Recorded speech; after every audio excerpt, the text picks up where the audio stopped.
Assalamualaikum warahmatullahi wabarakatuh. Selamat sore, Waalaikumsalam warahmatullahi wabarakatuh. kasih dokter. Selamat sore, salam sejahtera bagi kita semua. Selamat datang dalam acara As Hogi. Apa saja kutanya Hogi di seri yang 185.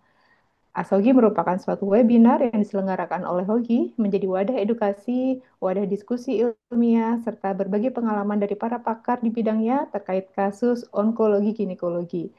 Perkenankan, pada sore hari ini saya Saras sebagai MC. Puji syukur kepada Tuhan Yang Maha Esa, kita dapat mengikuti acara Asogi di setiap hari Rabu sore ini. Acara yang selalu kita tunggu-tunggu bersama.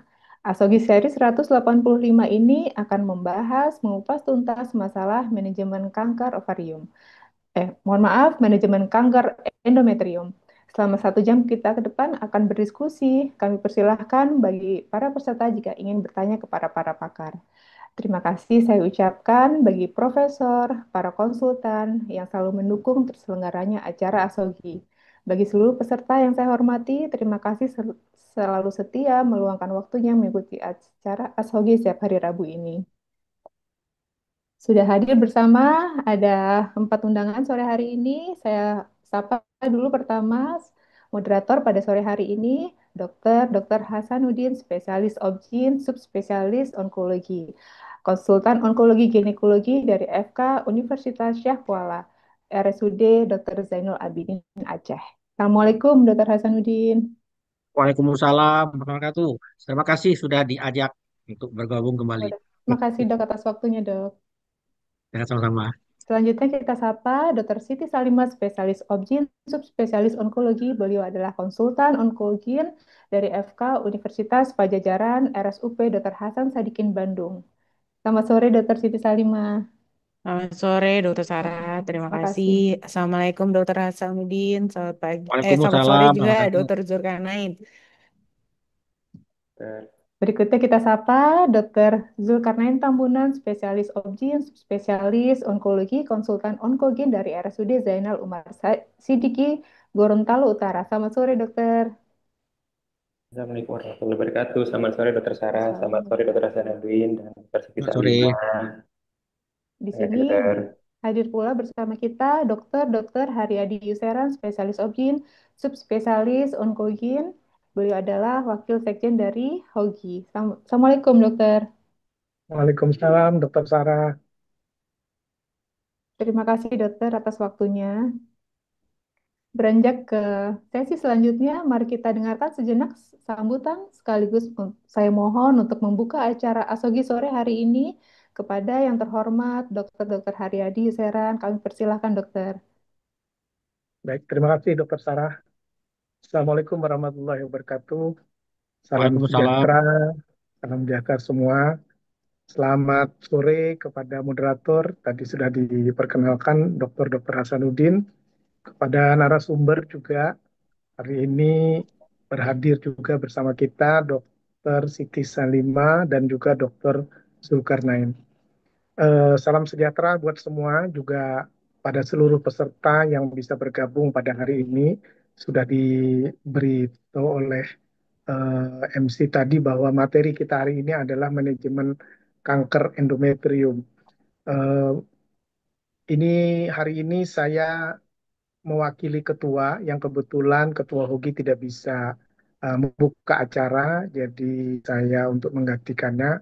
Harapan daripada Ashogi hari ini yang sudah seri ke-185, ini sesuatu yang kita bisa sama-sama berbagi, di mana dalam hal ini narasumber kita sudah pakar di bidangnya, apalagi nanti membicarakan manajemen kanker endometrium yang sangat luar biasa berkembang saat ini.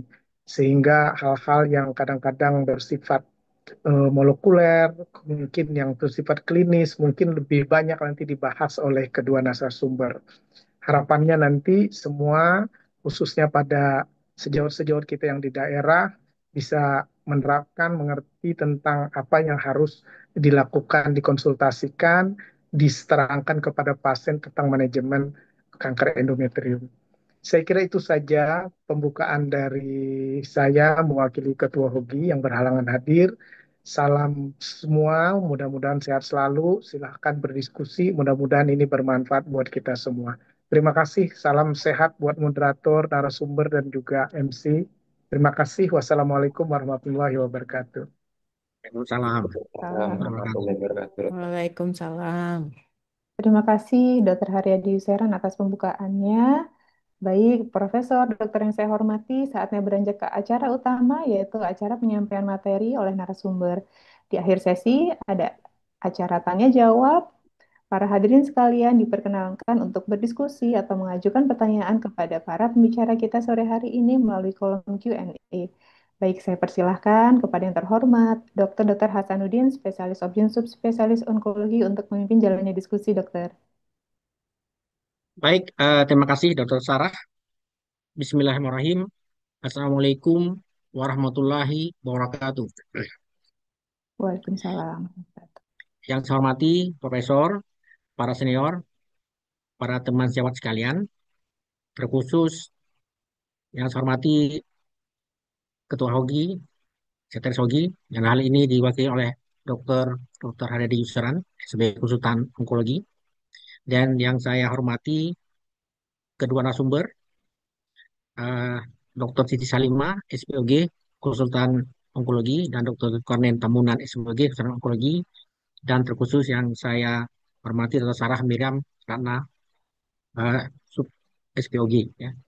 Jadi tanpa terasa kita sudah memasuki ASOGI yang ke-185. Ya, tentunya ini sesuatu yang sangat kita syukuri dan banggakan, ya, karena banyak sekali materi-materi yang telah kita bahas, dan tentunya ini juga untuk menambah ilmu kita bersama. Ya. Seperti biasa, sebelum nanti dibuka sesi tanya jawab, tentunya eh, kedua narasumber kita akan memberikan sedikit gambaran, ya, dan atau narasi mengenai kanker endometrium. Ya. Karena seperti dikatakan oleh Dr. Hadi Yusran tadi, memang kanker endometrium cenderung meningkat dari waktu ke waktu. Bahkan di Aceh, ya, saat ini kanker endometrium menduduki urutan kedua setelah kanker ovarium. Ya. Dulu kanker endometrium sedikit di sini, ya. Yang banyak kanker serviks dan kanker ovarium. Sekarang sudah bergeser, ya. Kita di Aceh ini kebanyakan kanker ovarium nomor satu, yang kedua kanker endometrium, yang ketiga baru kanker serviks. Kalau penyakit 12 kita sedikit, ya. Kita harus belajar ke Bandung kan, di Bandung memang tempatnya penyakit 12, ya. Baik, barangkali kami persilakan eh, siapa dulu nih yang ingin memberikan narasi atau gambaran tentang kanker endometrium? Dokter Ci Salima atau Dokter Zulkarnain, siapa yang duluan? Izin dokter. Dokter Zulkarnain, Dok. Ya, baik. Silakan Dokter Zulkarnain Tamunan, silakan Ya, ya. diberikan. Assalamualaikum warahmatullahi wabarakatuh. Izin share screen dokter. Baik, silakan.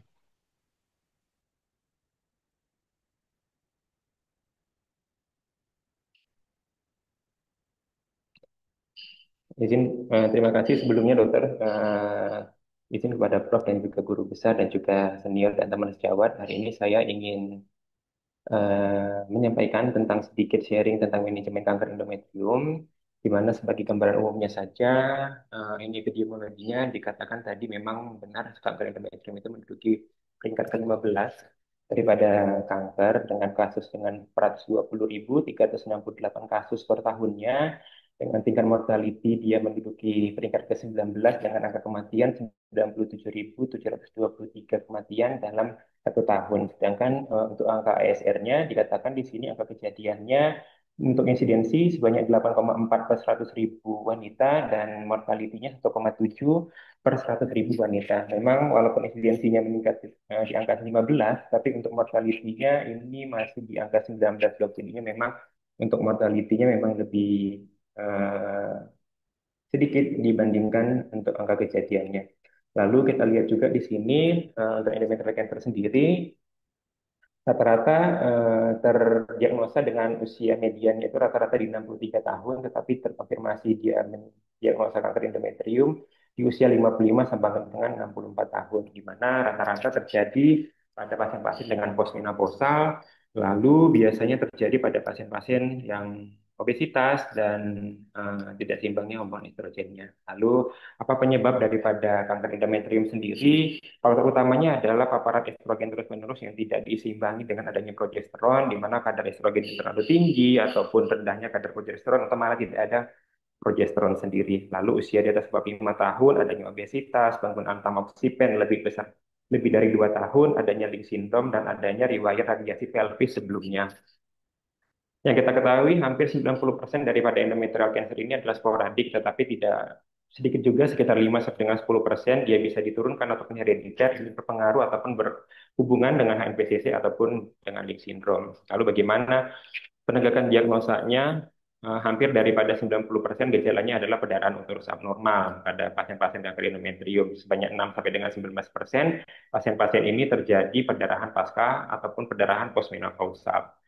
Lalu kita harus ekskludkan juga kriteria-kriteria perdarahan ataupun kanker endometrium ini di mana pada pasien-pasien postmenopausal bleeding, adanya pada pasien postmenopausal adanya biometra, adanya kita jumpai ada pada pap smear ada endometrial tapi dia asimptomatik, lalu adanya perdarahan perimenopausal, interval bleeding ataupun perdarahan yang banyak, atau pada perempuan-perempuan premenopause dengan riwayat anovulasi. Jadi ini kita mungkin bisa dicuriga dia ke arah suatu malignansi.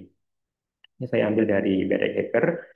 Lalu kita lihat juga di sini penyebab daripada perdarahan postmenopausal itu kanker endometrium bukan terbanyak, dia menyumbang sebanyak 15% penyebab daripada postmenopausal bleeding sendiri. Lalu kita lihat di sini bagaimana untuk menegakkan diagnosa, kita lihat sign dari pemeriksaan fisik bagaimana rata-rata pasien-pasien yang datang itu dia bertubuh obesitas ataupun kelebihan berat badan dan rata-rata hipertensi, walaupun ini tidak serta-merta harus pasiennya obesitas. Lalu adanya pemeriksaan perut kita tidak signifikan seperti kanker ovarium, seperti perut yang membesar ataupun massa teraba massa, perutnya biasanya tidak signifikan ada pembesaran. Tetap kita harus lakukan tindakan vaginal toucher ataupun vaginal examination. Kita harus ekskludkan dia kriteria daripada serviknya bagaimana, vulva, vagina, apakah dia memang perdarahannya karena dari uterus abnormal atau malah ada perdarahan dari serviks, vulva ataupun vaginanya sendiri. Lalu kita lihat biasanya pasien dengan endometrium dijumpai adanya uterus yang membesar ataupun bulky, tapi tidak harus terjadinya pembesaran uterus. Lalu kita juga harus pemeriksaan rektal tajam ataupun rektal tusi. Kita lihat bagaimana kapung Douglasnya. Kalau misalnya dia sudah ada penyebaran ke serviks, kita lihat bagaimana pembesaran serviksnya, ukurannya, dan juga keterlibatan daripada parametriumnya. Lalu bagaimana cara mendiagnosanya? Kita sebagai SPOG pasti semua punya USG, tapi yang disampaikan ataupun yang dianjurkan adalah dengan transvaginal ultrasonografi. Ini saya sampaikan dengan gambaran grayscale ataupun hitam putih. Kita lihat TPS di sini endometrial thickness-nya menebal di atas 2,6 cm, lalu dijumpai adanya vaskularisasi color 4. Ini untuk refreshing saja, Dok, untuk color daripada ultrasonografi ada nilai 1, 2, 3, dan 4. Biasanya kalau 4 dengan gambaran yang warnanya banyak itu menandakan sudah adanya vaskularisasi. Ini yang khas menandakan suatu keganasan. Lalu ini saya juga ambil daripada ISUWOK, dikatakan kalau misalnya endometrial cancer-nya di 11 sampai dengan 26 mili dengan ada gambar vaskularisasi, kemungkinan besar dia merupakan suatu keganasan. Lalu dilihat lagi juga di sini, dikatakan di sana, kalau kita USG transvaginal, kita lihat masih ada ukuran endometrial kurang dari 3 mili, adanya trilayer ataupun trilaminer, gambaran midline-nya masih terlihat jelas, lalu adanya single vessel tanpa adanya percabangan dari pembuluh darah, kemungkinan besar untuk perdarahan ataupun kanker endometrium pada perdarahan uterus itu bisa disingkirkan, tidak mengarah ke suatu keganasan.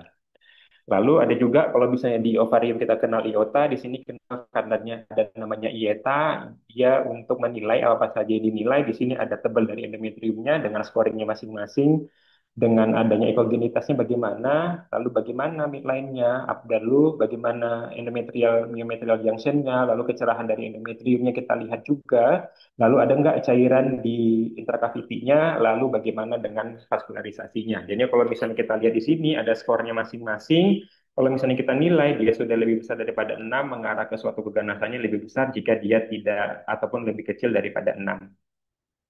Lalu kita lihat lagi untuk acuan daripada endometrial thickness, pasti pada uterus kita lihat dari TVS adalah untuk menilai dinding rahimnya sendiri. Bagaimana penilaian dinding rahim pada pasien-pasien dengan perimenopausal, tidak ada sebenarnya ukuran dinding rahim yang menjadi acuan, tetapi dikatakan kalau misalnya dengan perimenopausal dengan tebal di atas 8 mili, itu kita sudah mencurigai adanya suatu keganasan ataupun kita harus lakukan biopsi daripada endometrium. Lalu kalau misalnya postmenopausal dengan perdarahan kurang dari 4 itu kita kecil kemungkinan merupakan suatu keganasan, tapi kalau misalnya lebih besar sama dengan 4 kita udah mengarah ke suatu keganasan. Tapi kalau misalnya tanpa adanya perdarahan, cut off-nya di 11 mili ataupun 1,1 cm.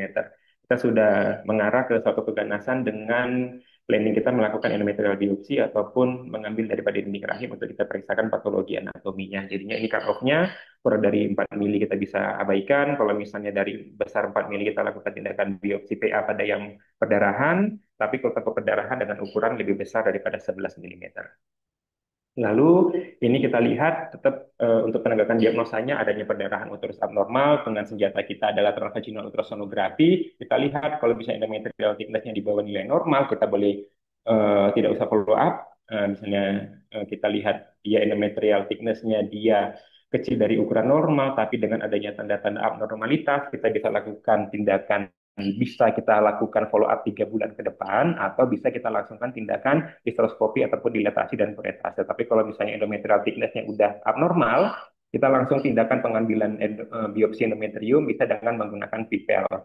Lalu second assessment-nya setelah ada hasil daripada PIPEL hasil biopsi tadi kita lihat nih dia malignan atau enggak. Kalau misalnya malignan berarti kita langsung treatment nih sebagai CA endometrium. Tapi kalau misalnya dia inkonklusif ataupun dia suatu keganasan, kita lihat dia masuk resiko tinggi ataupun resiko rendah, loss of species ataupun high loss species. Kalau misalnya yang rendah kita bisa follow up 3 bulan ataupun kita tidak perlu follow up. Tapi kalau misalnya dia yang high species dari hasil pipelnya tadi kita bisa lanjutkan dengan hysteroscopy ataupun dilatasi dan kuretase. Kalau misalnya dari hysteroscopy dan dilatasi tegak, berarti kita sudah menegakkan ataupun langsung treatment dia sebagai kanker endometrium. Lalu ini dari guideline-nya saya ambil dari 2025. Kalau misalnya dari ESGO tidak ada batasan endometrial, jadi dikatakan kalau misalnya sudah perdarahan uterus normal, itu diajukan untuk endometrial biopsi. Tapi kalau misalnya acuan kita dari NCCN di atas 4 mm sama dengan kita lakukan tindakan endometrial biopsi pada pasien-pasien dengan perdarahan uterus abnormal. Lalu ini perbandingannya. Jadi kita mau pakai yang mana nih? Mau pakai pipel biopsi, pakai introskopi ataupun dilatasi dan kuretase. Sebenarnya sama-sama punya kekurangan dan kelebihan masing-masing. Jadinya kalau misalnya dilatasi dan kuretase ini sebenarnya dia kalau misalnya pipel dia lebih mudah dan murah, tetapi dia sering terjadinya positif palsu. Tapi kalau misalnya yang paling invasif yaitu histeroskopi, kita bisa lakukan masukin alat, kita bisa nengok langsung dinding rahimnya bagaimana. Tetapi dibandingkan dengan dilatasi kuretase yang sering kita lakukan, dia lebih akurat sebenarnya, tapi dia lebih banyak resikonya kalau dilatasi dan kuretase. Jadi sebenarnya masih ada tempatnya untuk kita lakukan dilatasi dan kuretase pada pasien-pasien dengan perdarahan terus abnormal. Lalu setelah kita kuret tadi, pasti akan keluar hasil patologi anatomi. Jadi jangan lupa setelah kita ketemukan endometrial yang menebal di ukuran yang sesuai acuannya, kita periksa. Nanti akan beberapa histologi subtype-nya di sini yang banyak yang kita temui yaitu endometrioid adenokarsinoma, bisa grade 1 ataupun grade 2, ini masih kriteria low grade. Nah, lalu kalau misalnya sudah grade 3, ini sudah masuk kriteria high grade. Ada juga tipe yang lain selain tipe endometrioid, ini tipe serous carcinoma, clear cell, undifferentiated carcinoma, dan carcinosarcoma. Ini kalau misalnya sudah masuk kriteria ataupun hasil PA-nya ketemu ini sudah masuk kriteria yang high grade. Lalu setelah kita jumpa adanya hasil PA, berarti kita langsung untuk tata laksananya. Jadi ini saya ambil dari NCCN Guideline versi 3 2025.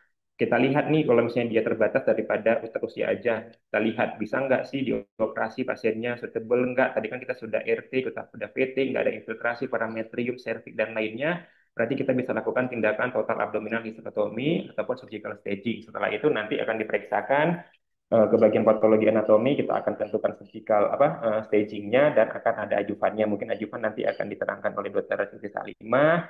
Lalu pasiennya dengan bagaimana masih untuk fertility desire enggak, fertility sparing ini juga sudah diterangkan yang minggu lalu dengan usia batasan 45 tahun, terbatas pada endometrium dengan dia tidak ada infiltrasi endometrium ataupun 1A dan usia dan tipenya endometrioid, kita masih bisa untuk lakukan tindakan fertility sparing ataupun desire pada endometrial cancer. Lalu kalau dia nggak bisa dilakukan tindakan operasi, kita lihat pilihannya bisa pakai hormonal terapi ataupun bisa dilakukan tindakan eksternal brachytherapy. Lalu kita lihat di sini saya ambil dari ESMO, jadi stadium 1 itu pengobatan terapi operasinya adalah histektomi dengan salpingo-ovarektomi. Jadi tidak ada cerita tentang lymph node ataupun dengan kelenjar getah bening. Tapi kalau misalnya tidak harus salpingo-ovarektomi, bisa kok kita ovarian preservation dengan syaratnya tadi usia 45, terbatas pada endometrium dan tipe endometrioid grade 1 dan grade 2. Jadi kalau sudah high grade 3 kita nggak bisa lagi ovarian preservasi ataupun tipenya yang bukan jenis endometrioid. Tapi kalau misalnya dia sudah masuk stadium 1 pun dengan grade 3 sudah masuk kriteria high grade, bisa minal invasif ataupun laparoskopi, bisa juga dengan laparotomi, kita baru dilakukan tindakan lymph node staging pada pasien-pasien ini. Acuannya sih memang pakai sentinel lymph node, tapi kita juga memang jarang melakukan sentinel lymph node, jadi kita bisa untuk melakukan biopsi mengambil lymph node yang kita curigai, yang bulky ataupun yang kita bagian superficial, kita sampling, kita lihat ada nggak penyebaran nodal ataupun node ke lymph node-nya. Tapi kalau misalnya sudah stadium 1 pun dengan jenis yang bukan endometrioid, yaitu serous, clear cell, karsinosarkoma, kita lakukan full staging, TAH, BSO, PLND, omentektomi, sama biopsi peritoneum. Lalu bagaimana keterlibatan lymph node pada pasien-pasien kanker endometrium? Kita lihat di sini kalau misalnya dia masih terbatas pada endometrium, dia hanya grade 1, penyebarannya hanya 5%, makanya kita tidak perlu melakukan lymph node staging pada pasien-pasien stadium 1A. Lalu kalau misalnya sudah grade 2, grade 3, dia akan meningkat juga ke pelvic bisa sampai dengan 5 sampai dengan 9%, lalu ke para aorta 4%. Tapi kalau misalnya sudah diinfiltrasi, high grade dan tipenya juga yang non endometrioid, dia penyebarannya ke pelvic bisa sampai dengan 60% dan ke para aorta sampai dengan 30%. Ini saya ambil daripada ESGO. Kalau misalnya dikatakan di sini, kalau misalnya Vigo 1B, grade 3, baru kita lakukan tindakan lymph node status. Ini boleh dilakukan SLND, sentinel lymph node ataupun lymph node staging pada pasien-pasien 1B grade 3. Tapi kalau misalnya Vigo grade 1A terbatas pada endometrium, grade 1, grade 2, itu kita hanya melakukan tindakan THBSO tanpa adanya evaluasi daripada lymph node. Begitu juga di ESMO dikatakan di sini, kita lakukan sentinel lymph node pada yang high grade, dan kalau misalnya sudah stadium 2, berarti sudah ada infiltrasi ke cervix, FESI, ataupun tipe yang non endometrioid, kita harus lakukan TAHBSO, lymph node staging, dan uh, harus kita lakukan tindakan pengambilan daripada lymph node pada stadium 2 endometrial karsinoma. Saya itu saja dokter yang ingin saya sampaikan, dan selanjutnya mungkin akan disampaikan oleh dokter Siti Salimah. Terima kasih, izin stop share dokter. Baik, terima kasih Dr. Zulkarnain. Berikutnya kami persilakan Dr. Siti Salima Iya. untuk memberikan sedikit gambaran tentang kanker endometrium. Silakan. Terima kasih Dokter Hasanuddin, terima kasih Dokter Zulkarnain atas kesempatannya. Saya hanya melanjutkan dari semua manajemen kanker endometrium dari yang telah dipaparkan oleh Dokter Zulkarnain. Izin untuk uh, slide share. Oke, sebentar ya.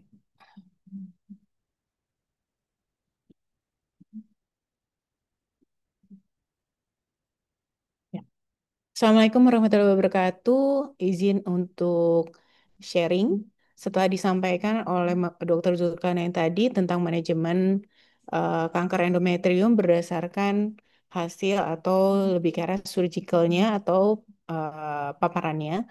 Saya ingin menambahkan bahwa sebelum kita menentukan setelah dilakukan operasi, kita lakukan Vigo staging berdasarkan 2023 dengan klasifikasi molekularnya.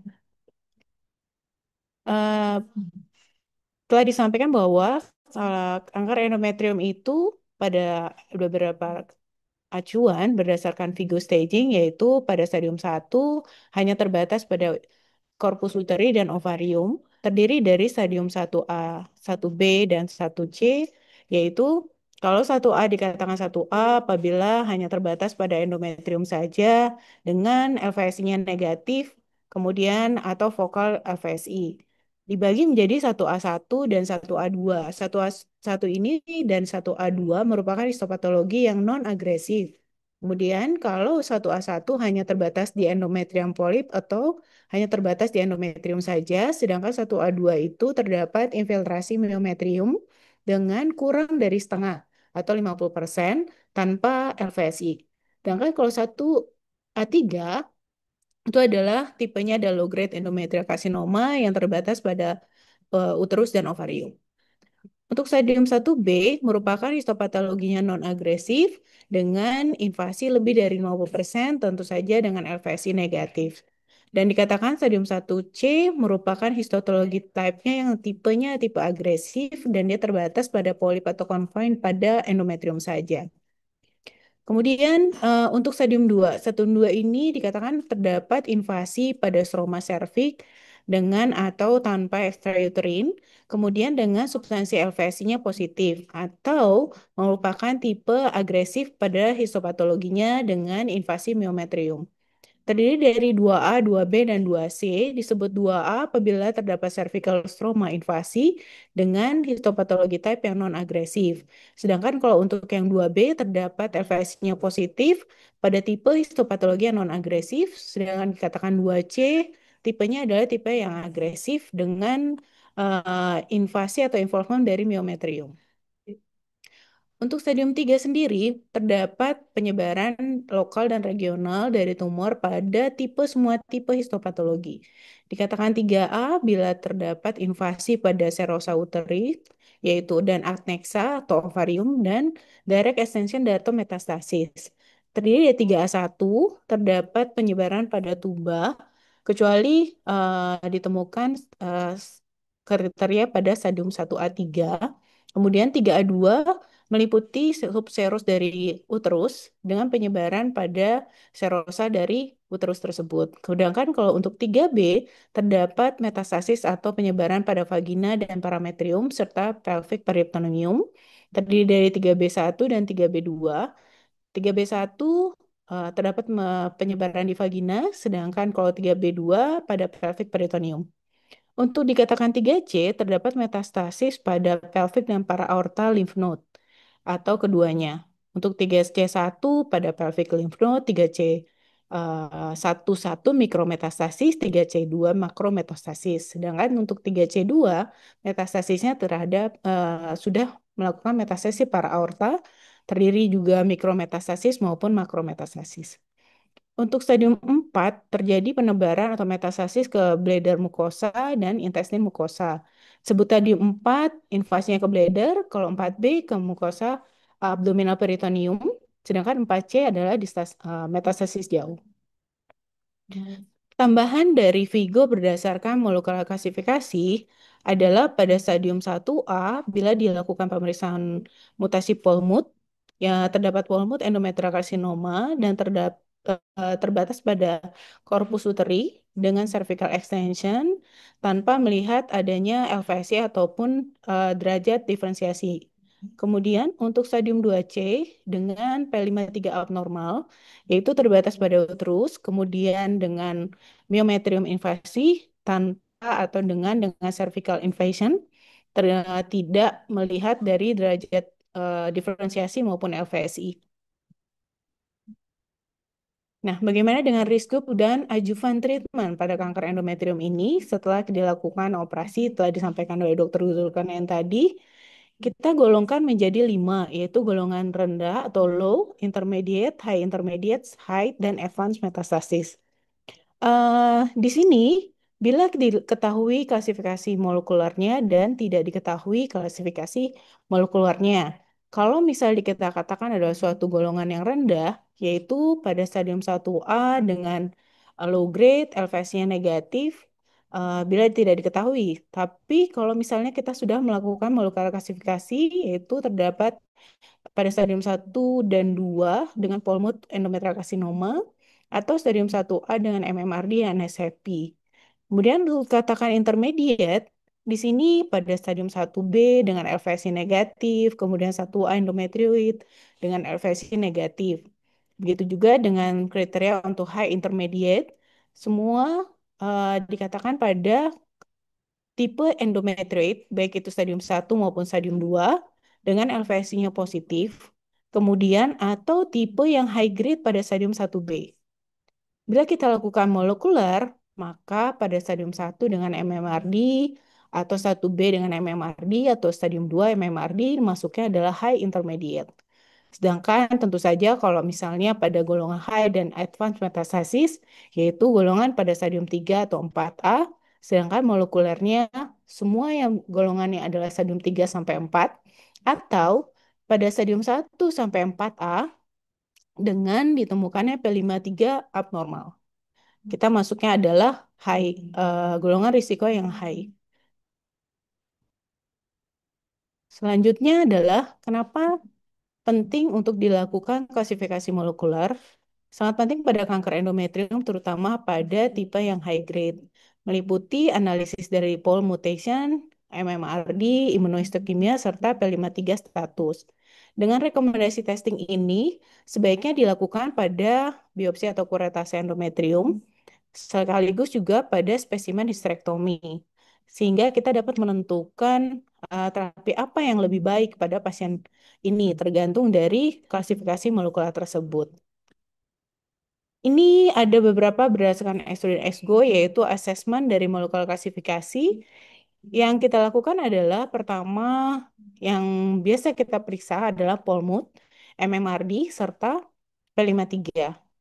Apabila kita lakukan multiple klasifikasi, dilakukan pemeriksaan Polmut dengan MMRD, maka diklasifikasinya sebagai Polmut. Sedangkan Polmut dengan P53 juga diklasifikasi sebagai Polmut, dan MMRD dan P53 abnormal diklasifikasinya sebagai MMRD.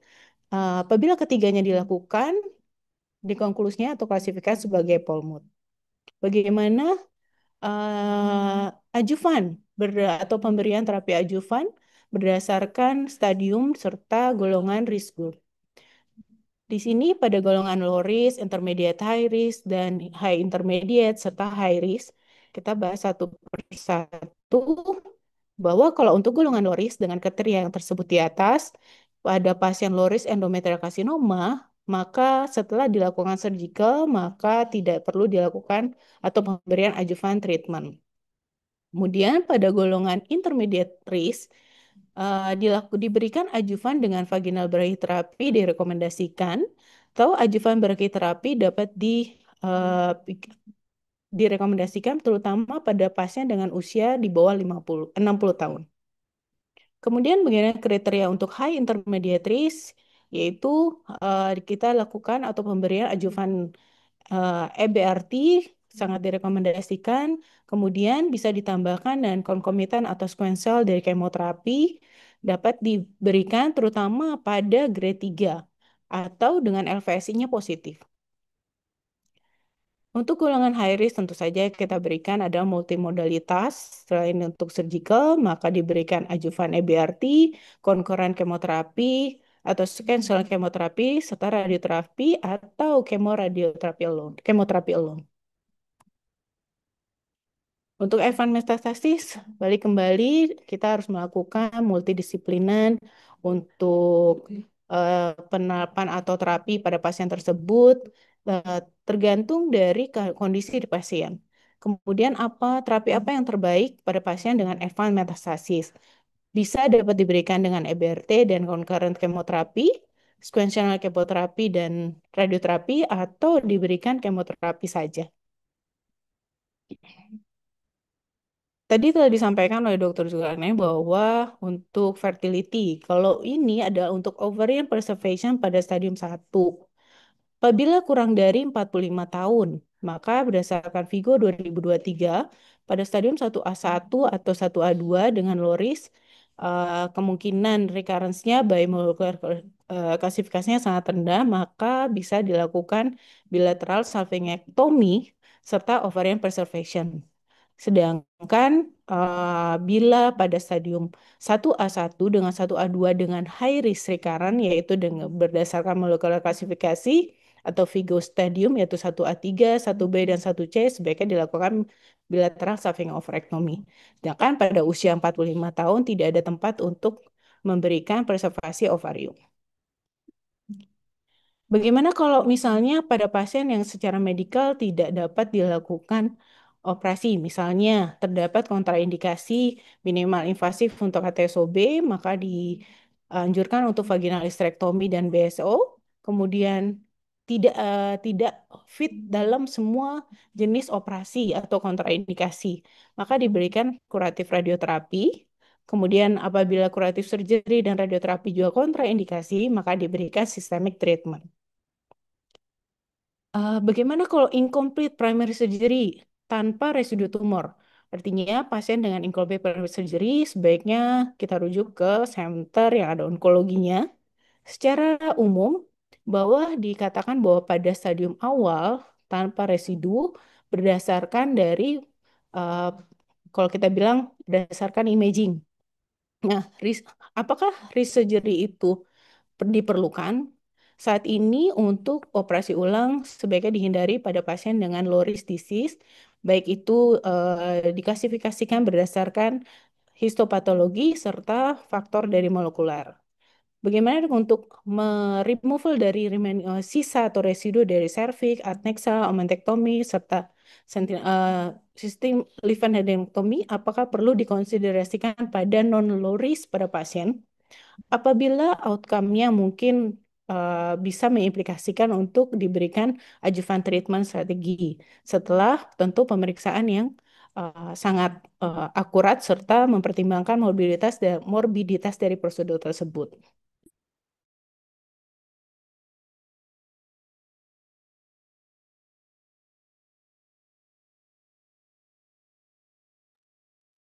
Adalah semua tindakan diagnostik kanker endometrium termasuk di dalamnya adalah USG, endometrial sampling, hysteroscopy, kemudian penentuan stadium dapat dilakukan tindakan operatif standar HTSOB. Pilihan terapi tentu sesuai dengan risk group atau faktor risiko. Yang paling penting adalah kapan dikelolanya. Tentu kita harus memastikan bahwa golongan itu adalah benar-benar golongan risk group low risk. Kalau dulu hanya berdasarkan mungkin histopatologi saja dengan yang low grade, kemudian stadiumnya masih stadium 1A, terbatas pada endometrium saja, kurang dari 50%, kemudian LVSI-nya negatif. Akan tetapi saat ini sudah berkembang menjadi kita harus menentukan klasifikasi biologi molekular klasifikasinya, yakinkan kalau golongan tersebut adalah golongan yang low risk. Kapan dirujuk? Tentu histopatologi golongan non-endometrioid seperti atau tipe agresif atau kanker endometrium stadium 1A dengan P53 abnormal dan golongan risiko yang non-low risk yang memerlukan adjuvan terapi.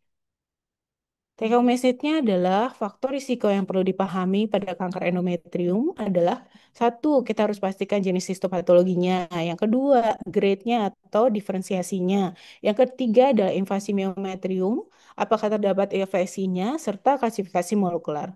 Pada stadium 1A low risk perlu diwaspadai, kemungkinan faktor risiko lain diantaranya adalah pemeriksaan adalah molekular klasifikasi dengan P53 maupun pol mutation. Terima kasih. Wassalamualaikum warahmatullahi wabarakatuh. Waalaikumsalam warahmatullahi wabarakatuh. Baik, terima kasih Dr. Siti Salima. Jadi cukup jelas ya apa yang tadi telah dipaparkan baik oleh Dr. Zulkarnain Tambunan maupun oleh Dr. Siti Salima semua mengenai kanker endometrium. Sekarang kita buka sesi tanya jawab atau diskusi. Barangkali ada yang ingin bertanya, dipersilakan.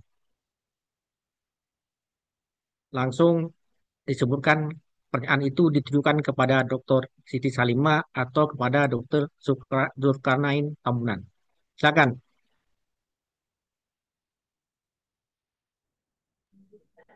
Nampaknya ada pertanyaan dok di kolom Q&A ya. Ya, ya. Ini ada pertanyaan dari Irwin Lamtota. Izin bertanya, dokter, pasien AUB, penebalan dinding rahim, hasil kuret, hiperplasia endometrium atipik, dilakukan tah BSO oleh SPG umum. hasil PA dari tah BSO ternyata CA endometrium jenis endometrioid grade 1 terbatas di uterus. Keterlibatan miometrium kurang dari 50%. Pertanyaannya, apakah tetap perlu dirujuk ke konsultan onkologi, dok? Apa edukasi yang harus kami berikan? Matur nuwun. Silakan dokter Zulkarnain dulu. Baik, dokter, terima kasih banyak, dok. Kalau menurut saya tadi dari pertanyaan dokter Irwin, ini kan pasien sudah dioperasi dengan TAHBSO dengan ada keterlibatan miometrium walaupun 50%.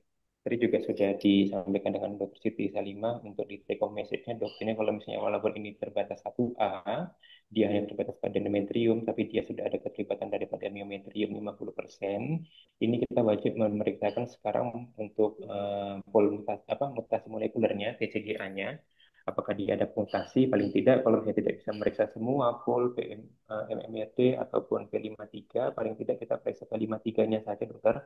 Karena kalau misalnya P53 sudah positif dengan adanya keterlibatan miometrium, otomatis ini menjadi naik resikonya, dok, menjadi bukan low risk lagi, berarti kita harus tambahkan ajukan terapi pada pasien-pasien dengan B53 positif, walaupun dia dari gambarannya hanya terbatas pada miometrium, walaupun hanya 50%. Mohon itu masukannya, dokter. Terima kasih, dokter.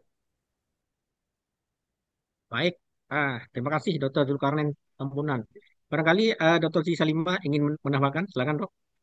Iya, terima kasih Dokter Hasanuddin. Seperti Dokter Zulkarnain sampaikan, apabila kita tidak bisa melakukan pemeriksaan klasifikasi molekuler, tapi tadi bisa ditambahkan mungkin yang bisa kita lakukan pada pemeriksaan patologinya adalah bagaimana status LVSI-nya. Tadi kan dikatakan bahwa cuma fibro grade 1 dengan endometrioid kurang dari 50%. Tapi kalau misalnya dia substansi LVS-nya tidak ada keterangan, kita bisa minta ke patolognya apakah ada invasi ke LVS-nya. Kemudian kalau dia LVS-nya positif, tentu dia masuknya golongannya adalah yang intermediate high risk. Maka harus mendapatkan ajuvan terapi. Jadi yang bisa kita lakukan yang di tempat kita bekerja itu minimal adalah tadi diferensiasi, tipe histopatologi, LVSI, serta invasi ke miometriumnya ada atau tidak. Gitu tambahannya dok, selain dari molekular klasifikasi yang bisa dapat kita sarankan ke pasien untuk. Baik, terima kasih dokter Siti Salimah. Kita menunggu pertanyaan berikutnya. Silakan cek dulu.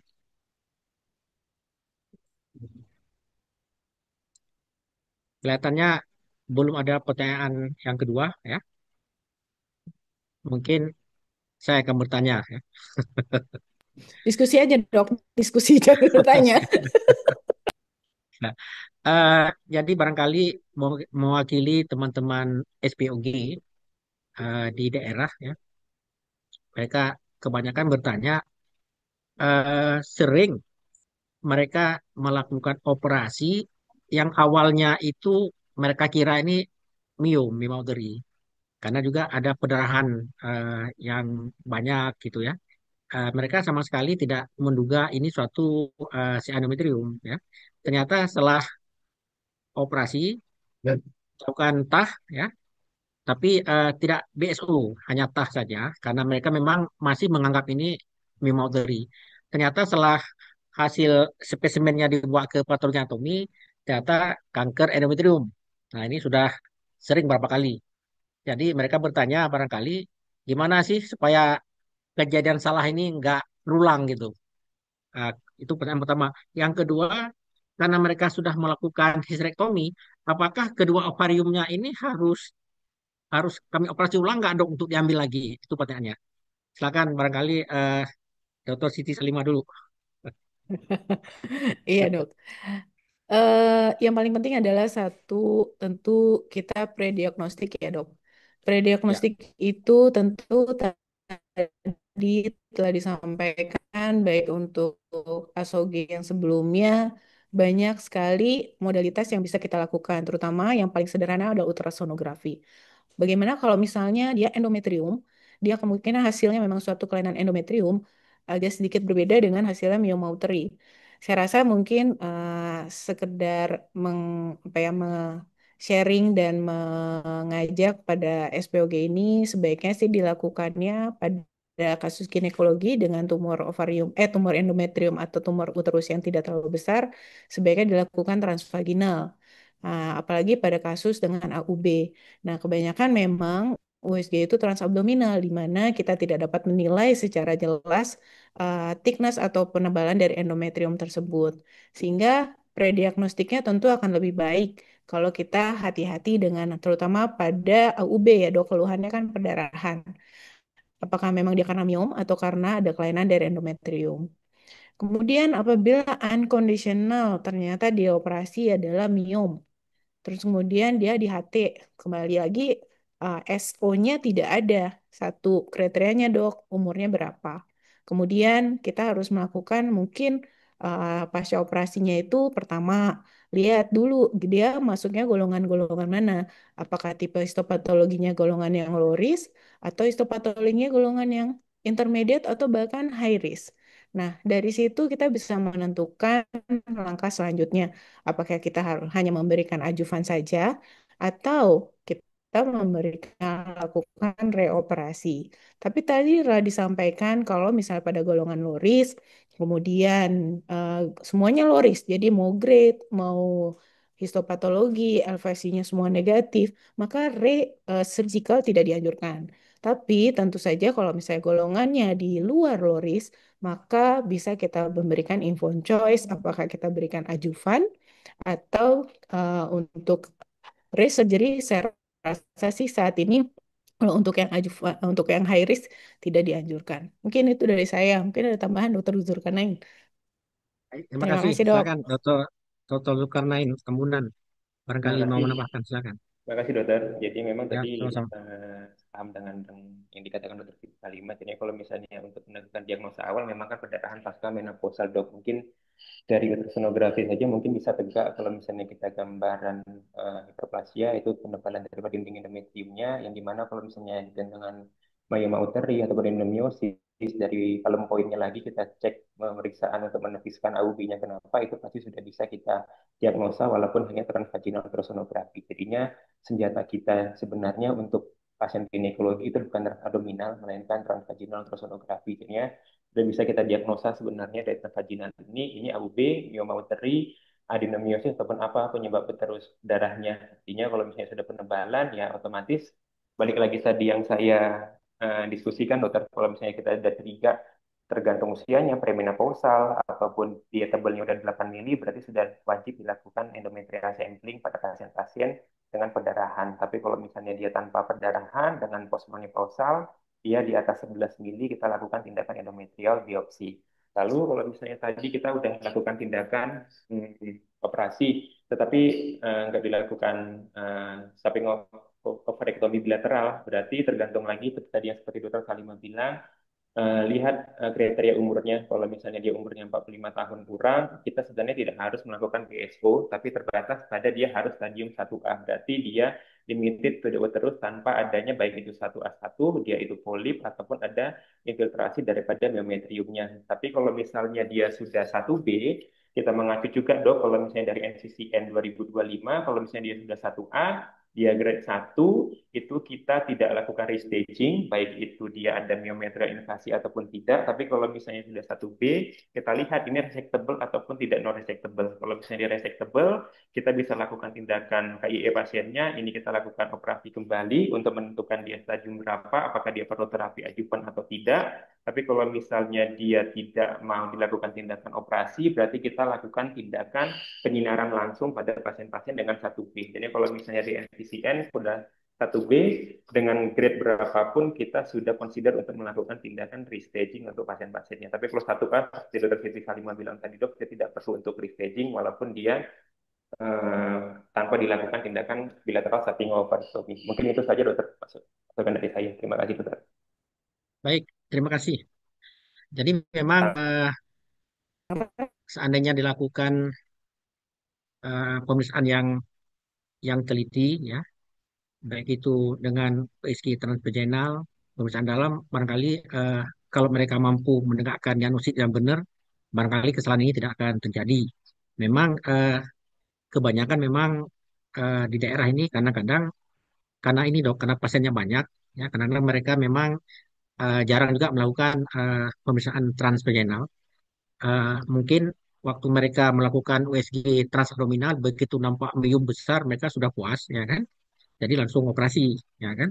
Bahkan ada beberapa kasus mereka juga tidak melakukan pemeriksaan dalam, ya, karena barangkali pasiennya banyak nggak sempat, ya. Jadi daerah itu pasien bisa 100 per hari. Nah, akibatnya pada saat dilakukan operasi ini ada beberapa kasus yang diberitahukan ke kita. Jadi operasi miom, ya.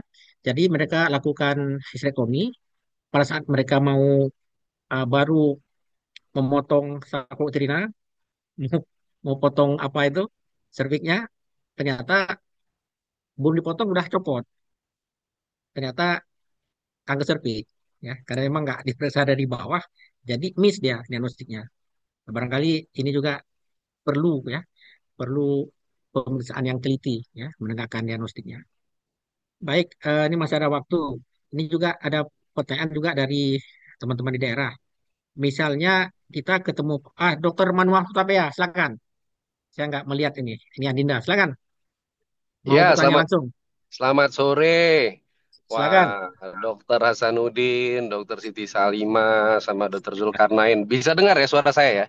Bisa, jelas. Bisa dokter. Ya, ya, ya. Jelas, Apa kabar? Dok. Semuanya Baik. sehat-sehat ya? Ya, jadi seru ya, seru kalau bicara endometrium. Kalau saya lihat tadi itu kan kita sepakat ya, endometrium ini manajemen dan prognosis ditentukan stadium dan sekarang molecular profiling gitu ya. Saya mau tanyakan atau diskusikan lah ya, diskusikan ya.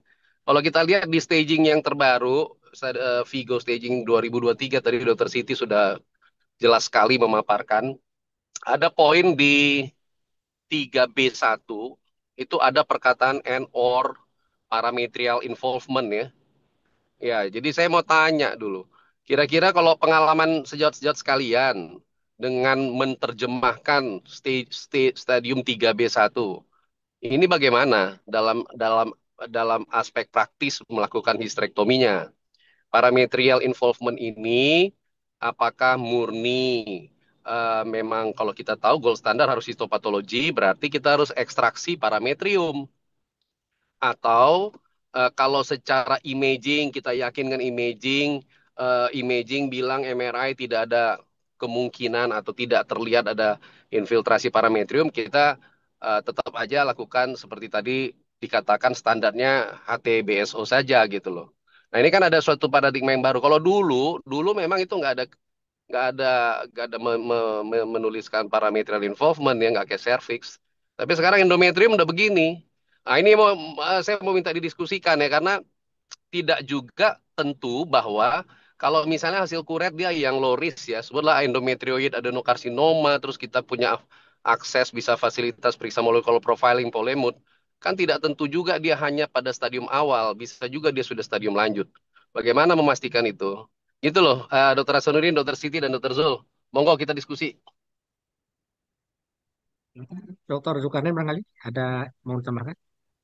Makasih dok izin diskusi juga. Jadi mungkin kalau misalnya yang stadium 3 itu kan dok dengan adanya involvement, mungkin kalau misalnya dari NCCN masuk kriteria kalau misalnya sudah ada keterlibatan daripada serviks. Jadi kalau misalnya ada keterlibatan daripada serviks, otomatis kita harus lakukan tindakan operasinya itu bukan TAH, tapi sudah modified daripada radikalistektomi karena sudah ada keterlibatan serviks.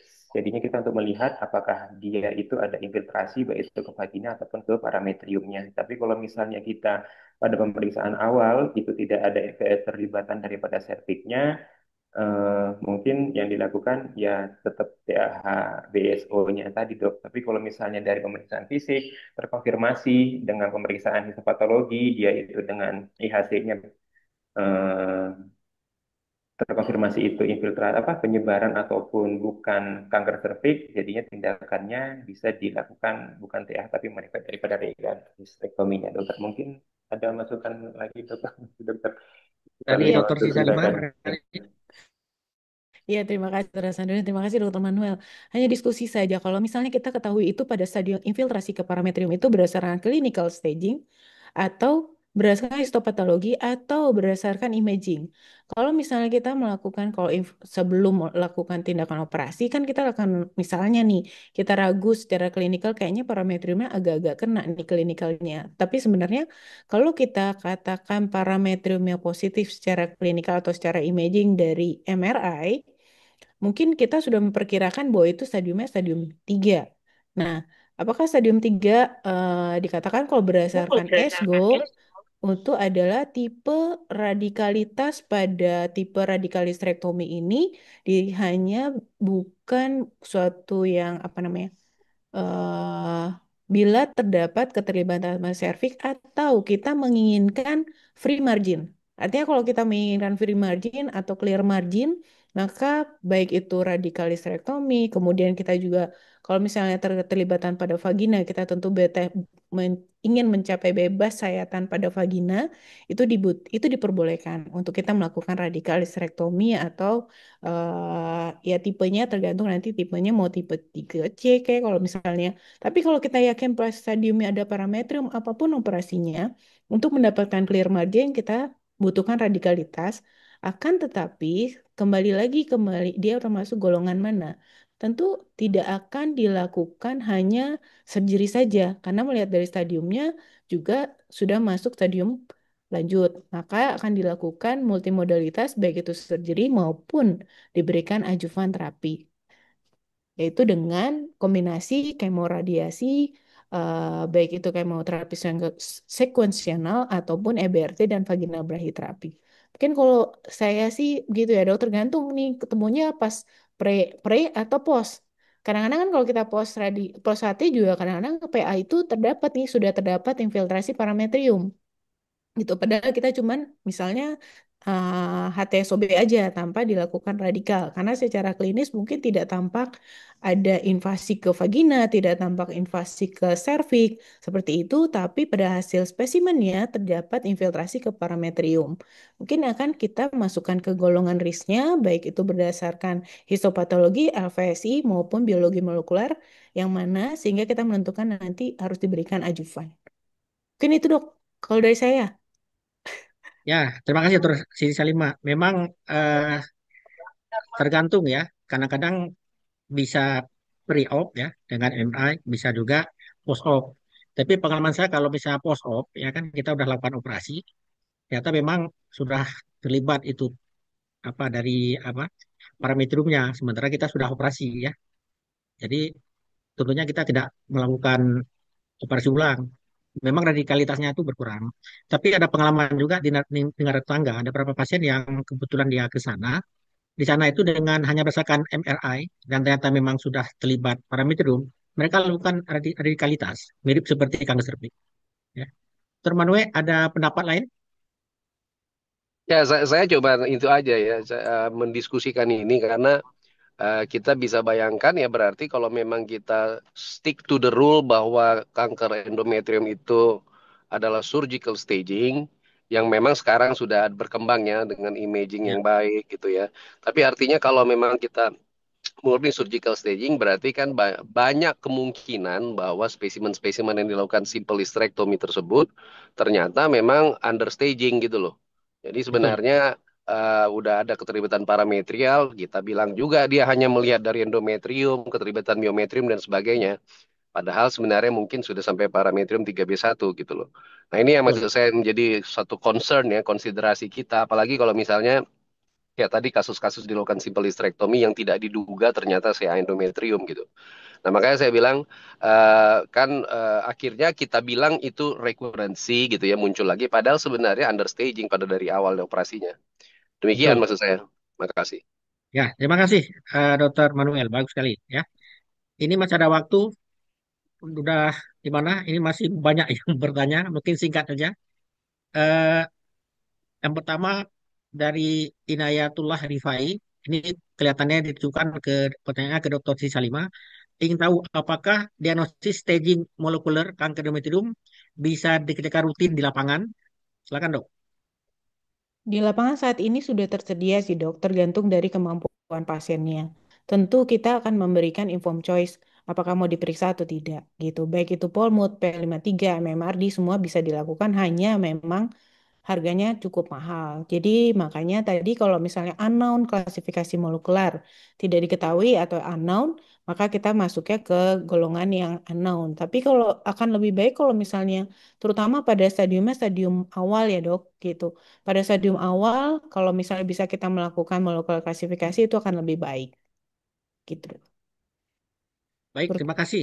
Pertanyaan berikutnya singkat aja ya kepada Dokter eh, Zulkarnain Tamunan. Eh, Ingin bertanya dokter, bila ada pendarahan dengan hasil USG perbanding rahim, batas tegas usia 45 tahun, serpik dalam batas normal, apakah boleh langsung dilakukan BSO tanpa dilakukan endometrial sampling atau kuret? Silakan dok. Terima kasih dok. Kalau menurut saya tetap kalau misalnya pada rontok abnormal dengan penebalan endometrium, tetap kan USG itu bukan diagnosa pasti. Diagnosa pasti tetaplah histopatologi. Baiknya Ya, dilakukan tindakan biopsi endometrium dulu. Tapi kalau misalnya mau yang LVSI, tidak bisa pakai PPL. Mungkin dengan dilatasi dan kuretase kita bisa lihat keterlibatan daripada LVSI-nya. Jadi kalau misalnya ada tempatnya dilakukan dilatasi kuretase, kita minta dari patologi anatomi ada RVSI atau tidak. Sebenarnya kalau misalnya sudah positif berarti kan kita sudah tahu nih berikutnya tindakannya apa, apakah perlu untuk di node staging ataupun tidak. Karena berarti tingkatnya juga dari bisa masuk ke intermediate ataupun malah lebih misalnya sudah keterlibatan daripada LVSI. Mungkin itu saja dokter masukannya. baik, terima kasih. Tanpa terasa waktu sudah lewat 2 menit. Bagaimana?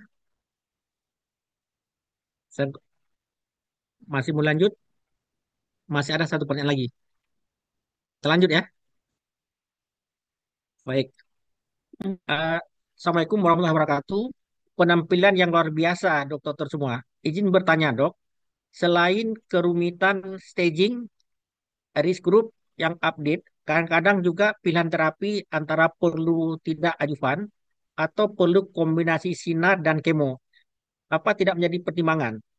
Berdasarkan kekuatan studi dan kekuatan rekomendasi, bisa dijelaskan tentang hal ini, dok? Mungkin juga faktor-faktor prognosis apa saja yang mempengaruhi kanker endometrium. Terima kasih ilmunya, dokter. Silakan, dokter Siti Salimah. Ya, terima kasih dok. Memang endometrium ini luar biasa ya dok. Maksudnya kemajuannya itu mulai dari staging, kemudian sekarang ada biologi kalsifikasi. Jadi memang rumit dok sebenarnya. Tapi kembali lagi, tidak terlalu rumit kalau kita melakukan dan melihat. Intinya begini, kalau misalnya tidak bisa dilakukan pemeriksaan biologi molekuler, molekuler klasifikasi, ya kita kriterianya yang unknown klasifikasi gitu. Jadi nggak usah dibikin rumit sih dok sebenarnya. Tentang ajuvannya, kita kembali lagi karena dari kriteria tadi sudah ditentukan nih.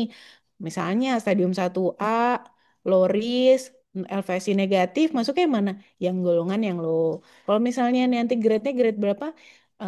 Misalnya grade-nya ternyata yang grade 3, ya tentu semua stadium grade 3 pasti dia poor. Berarti masuknya yang high, seperti itu. Sebenarnya sih nggak tidak terlalu rumit dan artinya kalau kita melihat satu tabel itu saja, ajuvannya sudah jelas tentang kalau faktor-faktor prognosis tentu saja tadi sudah disampaikan oleh Dokter Zulkarnain kan, misalnya obesitas dan lainnya atau itu mungkin tetap kita untuk menentukan ajuvan atau tidak tetap kita golongkan berdasarkan golongan risikonya karena nggak bisa main tembak aja ya dok misalnya udahlah ini nggak usah rumit-rumit pokoknya ini udah stadium ini ya kita berikan aja kemoradiasi kok susah-susah amat berpikir lagi dok intinya di kemo itu tidak enak radiasi itu juga bagi pasien juga tidak nyaman jadi akan lebih baik kita melakukan pemeriksaan atau penggolongan berdasarkan risiko grup sehingga mengurangi kemungkinan pemberian multimodalitas yang merugikan atau tidak membuat nyaman pasien. Mungkin itu, Dok. Terima kasih. Baik, terima kasih dokter Siti Salimah dan juga dokter Zulkarnain Tamunan. Tanpa terasa kita waktu sudah lewat 5 menit menjadi jam 16.35. Baik, saya selaku moderator mengucapkan terima kasih. Waktu saya kembalikan kepada Dr. Sarah Miriam SPOG. Silakan. Ya, terima kasih, dokter. Alhamdulillah semua pertanyaan sudah dibahas secara singkat. Terima kasih saya ucapkan kepada Dr. Hasanuddin, Dr. Ima, dan Dr. Zulkarnain atas diskusinya. dan telah meluangkan waktu sore ini untuk berbagi wawasan kepada kita semua. Semoga ilmu yang dibagikan dapat menjadi ilmu yang bermanfaat bagi kita semua. Baik, tidak terasa kita ada di penghujung acara. Izin saya mengingatkan kembali untuk para hadirin sekalian menyelesaikan akun pelataran sehatnya yang akan ditutup pada hari Jumat. Bagi hadirin sekalian yang ingin mendengarkan rekapan ini lagi, dapat diakses di YouTube di akun Ashogi. Baik, di sini hadir bersama kita ada Dr. Tovan, Dr. Haryadi. Terima kasih dokter atas waktunya yang sudah diluangkan. Sebelum menutup acara, perkenalkan kami panitia mengingatkan kembali untuk bergabung dalam acara Fourth INASGO Scientific Meeting and Hogi Annual Meeting INASMIT. Acara akan diselenggarakan pada 12 hingga 14 Desember 2025 di Bandung. Selain simposium, jangan lewatkan ada acara workshop yang pasti bermanfaat untuk praktek kita sehari-hari. Akhir kata, mewakili panitia, kami mohon undur diri, mohon maaf atas segala kekurangan selama berlangsungnya acara. Saya tutup acara Ashogi seri 185 sore hari ini. Sampai jumpa di Ashogi berikutnya. Wassalamualaikum warahmatullahi wabarakatuh. Waalaikumsalam. Waalaikumsalam Waalaikumsalam warahmatullahi warahmatullahi wabarakatuh. Terima kasih semua Dokter Terima Hasan kasih Udin. semuanya. Ah, Jangan lupa sama-sama. ya Dokter Salima. mengingatkan Ya, INASMIT Dokter di Bandung ya. mohon izin Ya, live ya. makasih, makasih. Terima kasih, dokter. Terima kasih.